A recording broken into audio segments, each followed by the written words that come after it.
Hey bro, WhatsApp, this is Sardar. Bro, నేను చెప్పినట్టు నువ్వు నడుచుకో, నీ లైఫ్ మన లైఫ్ బాగుపడుతుంది. బ్రో, మనం ఎలా ఉండాలి అంటే కరెంటు తీగలాగా చాలా ఎలక్ట్రిఫైడ్గా ఉండాలి, చాలా పాజిటివ్గా ఉండాలి, ఎనర్జెటిక్గా ఉండాలి, నవ్వుతూ ఉండాలి. మంచి ఫుడ్ తీసుకో, ఎక్సర్సైజ్ చేయి, నాలెడ్జ్ పెంచుకో, పుస్తకాలు చదువుతూ ఉండు, కొత్త కొత్త మనుషుల్ని కలుస్తూ ఉండు, పరిచయాలు పెంచుకో. పాజిటివ్గా ఉండే వాళ్ళే మన చుట్టూ ఉండాలన్నమాట.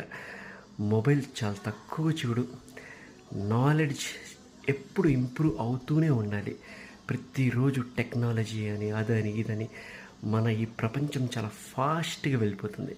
దాన్ని క్యాచ్ చేయాలి అంటే నువ్వు కూడా నాలెడ్జ్ పెంచుకోవాలి. బ్రో, ఎప్పుడు పాజిటివ్ థాట్స్ మన మైండ్లో పాస్ ఆన్ అవుతూ ఉండాలి. ఈ నేచర్ని అడుగు, నీకేం కావాలో ఈ నేచర్తో చెప్పు, అన్నీ ఈ నేచర్ చూసుకుంటుంది. మనం చేయాల్సింది ఏంటి అంటే జస్ట్ వాచ్ అండ్ ఎంజాయ్, పాజిటివ్గా ఉండాలి అంతే. ఎప్పుడు నీరసపడద్దు, దేని గురించి కూడా ఎక్కువ ఆలోచించద్దు.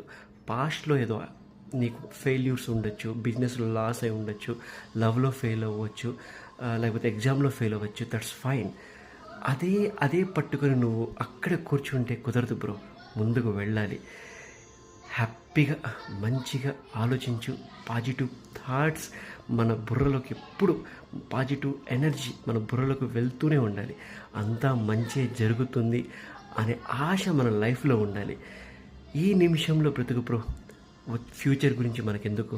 ఈ నిమిషంలో మనం హ్యాపీగా ఉన్నామా లేదా, ఇది చాలు. ఇప్పటి గురించి ఆలోచించు, ఫ్యూచర్ గురించి మర్చిపో. ఈ నేచర్కి వదిలేసి, ఈ నేచర్ వండర్ చేస్తుంది బ్రో.